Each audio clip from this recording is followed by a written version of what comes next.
வரப்போகும் ராஜாவாம் இயேசு கிறிஸ்துவின் நாமத்தில் வாழ்த்துக்கள். சகரியா 12வது அதிகாரத்தை இந்த நாளிலே நாம் தியானிக்கப் போகிறோம். 12ஆம் அதிகாரம், 13ஆம் அதிகாரம், 14வது அதிகாரம், இந்த மூன்றும் இனிமேல் நடக்கக்கூடிய காரியங்களை குறித்து அந்நாட்களிலே என்று சொல்லி பேசுகிறதை நாம் பார்க்க முடியும். இந்த அதிகாரத்திலும் வசனம் 1 இஸ்ரவேலை குறித்து கர்த்தர் சொன்ன வார்த்தையின் பாரம் என்று சொல்லி இங்கே சகரியா தொடங்குகிறார். இந்த வெளிப்பாட்டை தந்து வரப்போகும் காரியங்களை அறிவிக்கிறவர், இந்த பிரபஞ்சத்தை உருவாக்கின மிகவும் பெரியவரும் மனிதனை சிருஷ்டித்தவரும் ஆவார் என்று சொல்லித்தான் இந்த அதிகாரத்தை அவர் தொடங்குகிறார். ஆதியாகமம் 1:1 நாம் பார்க்கும் பொழுது, ஆதியிலே தேவன் வானத்தையும் பூமியையும் சிருஷ்டித்தார். அப்படிப்பட்ட ஒரு மகா பெரிய தேவன்தான், ஒரு சிருஷ்டிகர் தான் இந்த உலகத்தில், இந்த பூமியில் இனிமே என்ன நடக்கப் போகிறது என்கிற காரியத்தை தன்னுடைய தீர்க்கதரிசியின் மூலமாக அவர் அறிவிக்கிறார். ஆதியாகமம் 2:7 தேவனாகிய கர்த்தர் மனுஷனை பூமியின் மண்ணினாலே உருவாக்கி ஜீவ சுவாசத்தை அவன் நாசியிலே ஊதினார், மனுஷன் ஜீவாத்மாவானான். வானத்தையும் பூமியையும் உண்டாக்கினவரும் மனுஷனை மண்ணினால் இந்த பூமியில் உருவாக்கி அவனை ஜீவாத்மாவாகவும் மாற்றின ஆண்டவர் உரைக்கிறார். ஆகவே அவருடைய காரியங்களை 100% நாம் நம்பியாக வேண்டும் என்கிற கருத்தை இங்கே சகரியா முன்வைத்து இந்த அதிகாரத்தை எழுதுகிறார். இன்றைக்கு வானத்தை பூமியை எப்படி உருவாக்கினார்னு சொல்லி சங்கீதக்காரன் இன்னும் கொஞ்சம் ஆழமாக சங்கீதம் 104:1-5 வரையிலும் சொல்லுகிறார். என் ஆத்துமாவே கர்த்தரை ஸ்தோத்திரி, என் பலனாகிய கர்த்தாவே, நீர் மிகவும் பெரியவராயிருக்கிறீர், மகிமையையும் மகத்துவத்தையும் அணிந்து கொண்டிருக்கிறீர், ஒளியை வஸ்திரமாக தரித்து வானங்களை திரையைப் போல விரித்திருக்கிறீர், தமது மேல் வீடுகளை தண்ணீர்களால் மச்சுப்பாவி மேகங்களை தமக்கு ரதமாக்கி காற்றினுடைய செட்டைகளின் மேல் செல்லுகிறார், தம்முடைய தூதர்களை காற்றுகளாகவும் தம்முடைய ஊழியக்காரரை அக்கினி ஜுவாலைகளாகவும் செய்கிறார், பூமி ஒருபோதும் நிலைபெறாதபடி அதன் ஆதாரங்கள் மேல் அதை ஸ்தாபித்தார். ஆதாரங்கள் என்பது பில்லர். இன்றைக்கி நம்ம ஒரு வீடு கட்டுகிறதற்கு எப்படிலாம் பில்லர் போட்டு கட்டுகிறோமோ அதே போல் பூமி ஒருபோதும் நிலை பெறாதபடி அதன் ஆதாரங்களின் மேல் அதை ஸ்தாபித்தார் என்று சங்கீதக்காரன் சொல்கிறார். வானங்களை திரையைப் போல அவர் அங்கே விரித்திருக்கிற எந்த சப்போர்ட்டும் இல்லாமல் ஒரு திரை அழகாக விரிக்கப்பட்டது போல அருமையாக ஆண்டவர் வானத்தையும் பூமியையும் உண்டாக்கி வைத்திருக்கிற ஒரு ஆண்டவர். அந்நாட்களில் என்ன நடக்கும் என்று சொல்லி பேசுகிறார். அதே போல் மனுஷனை எப்படி அருமையாக உருவாக்கியிருக்கிறார்னு சொல்லி சங்கீதக்காரனே சங்கீதம் 139:13-16 வரையும் அவர் சொல்லிக் கொடுக்கிறார். நீர் என் உள்ளிந்திரியங்களை கை கொண்டிருக்கிறீர், என் தாயின் கற்பத்தில் என்னை காப்பாற்றினீர், நான் பிரமிக்கத்தக்க அதிசயமாய் உண்டாக்கப்பட்டபடியால் உம்மை துதிப்பேன், உமது கிரியைகள் அதிசயமானவைகள், அது என் ஆத்துமாவுக்கு நன்றாய் தெரியும். நான் ஒளிப்பிடத்தில் உண்டாக்கப்பட்டு பூமியின் தாழ்விடங்களிலே விசித்திர வினோதமாய் உருவாக்கப்பட்ட போது என் எலும்புகள் உமக்கு மறைவாய் இருக்கவில்லை, என் கருவை உம்முடைய கண்கள் கண்டது, என் அவயவங்களில் ஒன்றாயிலும் இல்லாத போதே அவைகள் அனைத்தும் அவைகள் உருவேற்படும் நாட்களும் உமது புஸ்தகத்தில் எழுதியிருந்தது என்று சொல்லி இங்கே சங்கீதக்காரன் ஒரு தனி மனிதன் எப்படியாக ஒரு ஆண்டவரால் உருவாக்கப்படுகிறான், விசித்திர வினோதமாக எப்படி உருவாக்கப்படுகிறான் என்கிற காரியத்தை குறித்து எழுதி வைத்திருக்கிறதை பார்க்கிறோம். ஏசாயாவும் தன்னுடைய பங்கிற்கு 42ஆம் அதிகாரம் 5ஆம் வசனத்தில் வானங்களை சிருஷ்டித்து அவைகளை விரித்து பூமியையும் அதிலே உற்பத்தி ஆகிறவைகளையும் பரப்பினவரும் அதில் இருக்கிற ஜனத்துக்கு சுவாசத்தையும் அதில் நடமாடுகிறவர்களுக்கு ஆவியையும் கொடுக்கிறவருமாகிய கர்த்தராகிய தேவன் சொல்லுகிறதாவது. இவ்வளோ மகா பெரிய ஆண்டவர் தான் இனிமே நமக்கு இந்த பூமியில் என்ன நடக்கும் என்கிற காரியத்தை சகரியாவின் மூலமாக எழுதி வைத்திருக்கிறார். இந்த வசனங்களை நம்ம புரிந்து கொண்டோன்னு சொன்னால், வானத்தை பூமியை உண்டாக்குனதை நம்ம விசுவாசித்தோன்னு சொன்னால், ஒவ்வொரு தனி மனிதனையும் ஆண்டவர் எப்படி உருவாக்கி இருக்கிறார் என்பதை 100% நம்பினோம் என்று சொன்னால், இனி செய்ய போகிற அந்த காரியத்தையும் நாம் 100% நம்ப முடியும். இப்பொழுது இந்த 12ஆம் அதிகாரம் 2ஆம் வசனத்தில் பாத்திரம் என்று பயன்படுத்துகிற வார்த்தைகள் எல்லாமே நியாய தீர்ப்பையோ அல்லது நியாய தீர்ப்புக்கான ஆயத்தத்தையோ அவைகள் குறிக்கக்கூடியதாக இருக்கிறது. இந்த அதிகாரத்தில் எருசலேமை தத்தளிப்பின் பாத்திரமாக்குவேன், எருசலேமுக்கு எதிராக போடப்படும் முற்றுகையிலே யூதாவும் அப்படியே ஆகும் என்று சொல்லி இங்கே சகரியா தொடங்குகிறார். எருசலேமை ஒரு தத்தளிப்பின் பாத்திரமாக நான் மாற்றுவேன், யூதா முழுவதும் அப்படி ஆகும் என்று சொல்லுகிறாரு. உலகத்தினுடைய தேசங்களை கூட்டி சேர்த்து அவைகளை நியாயம் தீர்க்க எருசலேமே ஆண்டவர் ஒரு வழியாக வாய்ப்பாக பயன்படுத்துகிறார். எருசலேமை எப்படியாயிலும் அழிச்சிடணும், ஒன்றுமில்லாமல் பண்ணிடணும்னு சொல்லி உலகத்தினுடைய தேசங்கள் கூடி சேர்ந்து கொண்டு அதற்கு எதிராக வரும். ஆனால் அதை நான் பார்த்து கொள்ளுவேன், அதன் வழியாக நான் உலகத்தில் உள்ள எல்லா நாடுகளையும் அது நியாயம் தீர்ப்பதற்கு எனக்கு அது ஒரு வாய்ப்பாக அமையும் என்று சொல்லி இங்கே ஆண்டவர் பேசுகிறதை பார்க்கிறோம். வசனம் 3 அந்நாளிலே நான் எருசலேமை சகல ஜனங்களுக்கும் பாரமான கல்லாக்குவேன், அதை கிளப்புகிற யாவரும் சிதைக்கப்படுவார்கள், பூமியில் உள்ள தேசங்கள் எல்லாம் அதற்கு எதிராக கூடிக்கொள்ளுவார்கள் என்று சொல்லி ஆண்டவர் பேசுகிறார். இது இனிமேல் நிறைவேறும் என்பதை நாம் தெளிவாக புரிந்து கொள்ள முடியும். எருசலேமை பாரமான கல்லாக்குவேன், அதை கிளப்புகிற அல்லது தூக்க முயற்சிக்கிற அழிக்க நினைக்கிற யாவரும் சிதைக்கப்படுவார்கள் என்று ஆண்டவர் சொல்லுகிறார். பூமியில் உள்ள தேசங்கள் எல்லாம் அதற்கு எதிராக கூடிக்கொள்வார்கள். பல்வேறு தேசங்கள் ஒவ்வொரு காலகட்டத்திலும் எருசலேமை முற்றுகையிட்டு மேற்கொண்டதை நாம் வேதத்திலே படித்திருக்கிறோம்.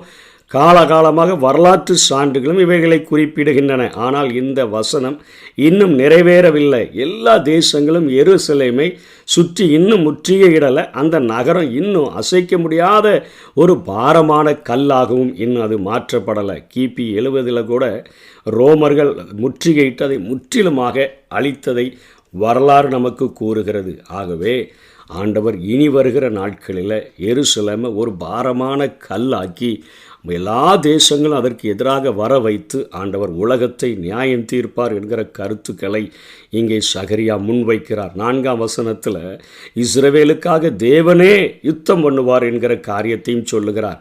என்ன, குதிரைகளுக்கு திகைப்பை உண்டாக்குவேன், குதிரை வீரர்களுக்கு புத்தி மயக்கத்தை வரப்பண்ணுவேன், யூதா வம்சத்துக்கு மேலே கண்களை திறந்து வைத்து அவர்களுக்கு எதிராக வர்றாங்கல்ல அந்த எல்லா குதிரைகளுக்கும் குருட்டாட்டத்தை உண்டு பண்ணுவேன் என்று கர்த்தர் சொல்லுகிறார். வசனம் 5 கடைசியாக யூத தலைவர்கள் அந்நாளிலே தங்களுடைய பலம் தங்களிடத்திலோ போர்க்கருவிகளிலோ இல்லை என உணர்ந்து கொள்வார்கள்.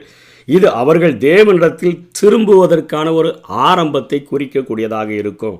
அதனைத் தொடர்ந்து ஆண்டவர் வசனம் 6 யூதாவின் தலைவர்களை விறகுகளுக்குள்ள அக்கினி அந்த அடுப்பாகவும் வைக்கோல் கட்டுகளுக்குள்ள எரிகிற தீவெட்டிக்கு ஒப்பாக்குவேன் என்று சொல்கிறார். விறகுகளுக்குள்ளே அதே போல வைக்கோல் கட்டுகளுக்குள்ளே என்று சொல்லுகிற காரியங்கள் புறதேசத்தை குறிக்கிறது.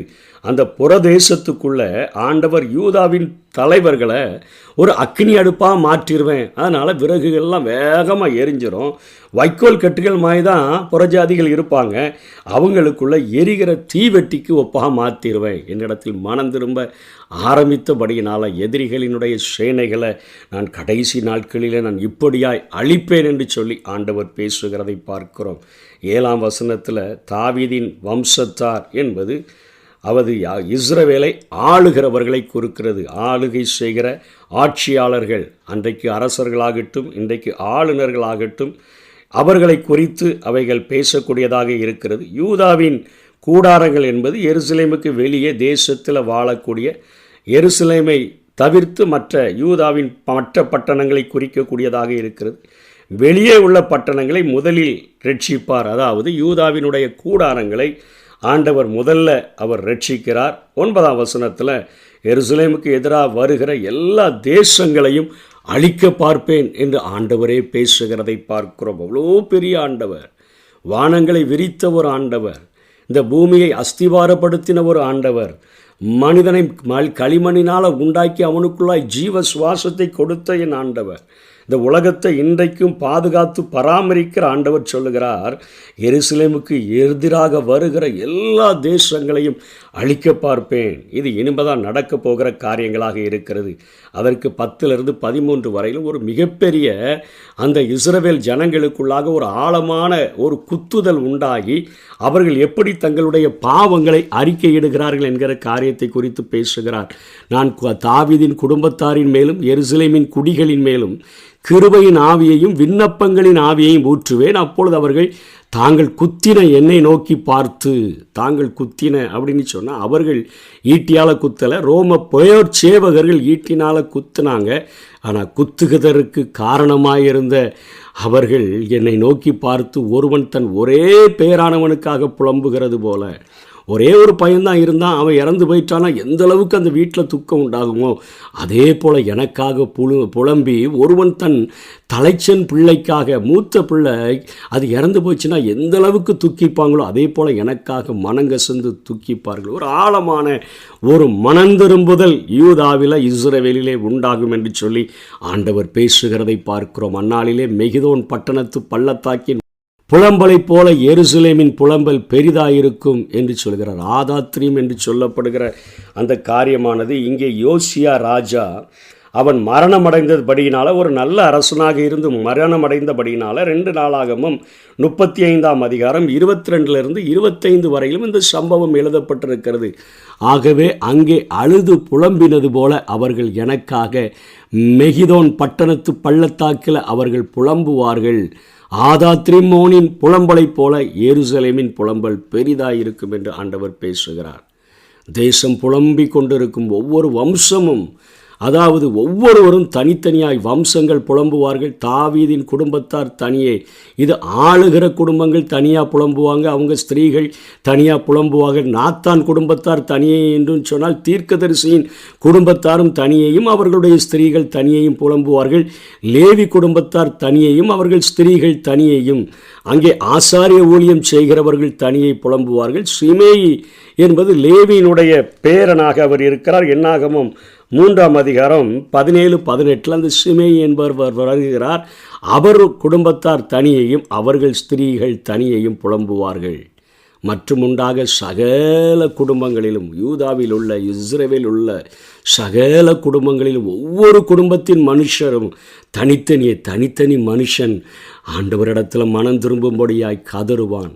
அவனுடைய புலம்புதல்கள் ஒருவன் தன் தலைச்சன் பிள்ளைக்காக துக்கியிருக்கிறது போல, ஒருவன் தன்னுடைய ஒரே பேரானவனுக்காக புலம்புகிறது போல அவர்கள் மனங்கசந்து அவர்கள் குத்தின என் இயேசுவுக்காக புலம்புவார்கள் என்கிற காரியம் இனி மேல் நடக்கக்கூடிய காரியம். இன்னைக்கு இயேசு வேண்டாம் என்று சொல்லுகிறார்கள். இயேசுவை இரட்சகராக மேசியாவாக அவர்களால் ஏற்றுக்கொள்ள முடியலை. ஆனால் இனி வருகிற நாட்களில் அவர்கள் மேசியாவை பார்த்து அத்தனை வேதனைப்பட்டு இவரை புறக்கணித்து விட்டோமே என்று சொல்லி புலம்புகிற ஒரு புலம்புதல்கள் உண்டாகும் என்று சொல்லி சகரியா இந்த அதிகாரத்தில் எழுதி முடித்து வைத்திருக்கிறதை பார்க்கிறோம். இனி நடக்கவிருக்கிற காரியங்களை ஆண்டவர் பேசியிருக்கிறார். ஆனால் இதற்கு முன்பாக, இந்த காரியங்கள் நடப்பதற்கு முன்பாக, உபத்திரவகாலம் மகா உபத்திரவகாலம் இந்த தேசத்தில் வருகிறதற்கு முன்பாக ஆண்டவர் நம்மை மத்திய ஆகாயத்தில் சந்திக்க விரும்புகிறார். சபையை மத்திய ஆகாயத்தில் எடுத்துக்கொள்ள விரும்புகிறார். அதற்கு நம்மை அர்ப்பணிப்போம். கர்த்தர் தாமே நம்மை ஆசீர்வதிப்பாராக. நான் பாவம் செய்தேன், உம்மை நோகச் செய்தேன். நான் பாவம் செய்தேன், உம்மை நோகச் செய்தேன். உம்மை தேடாமல் வாழ்ந்து வந்தேன், உம்மை தேடாமல் வாழ்ந்து வந்தேன். என்னை மன்னியும் தெய்வமே, என்னை மன்னியும் தெய்வமே. இயேசுவே என் தெய்வமே, என்மேல் மனமிரங்கும்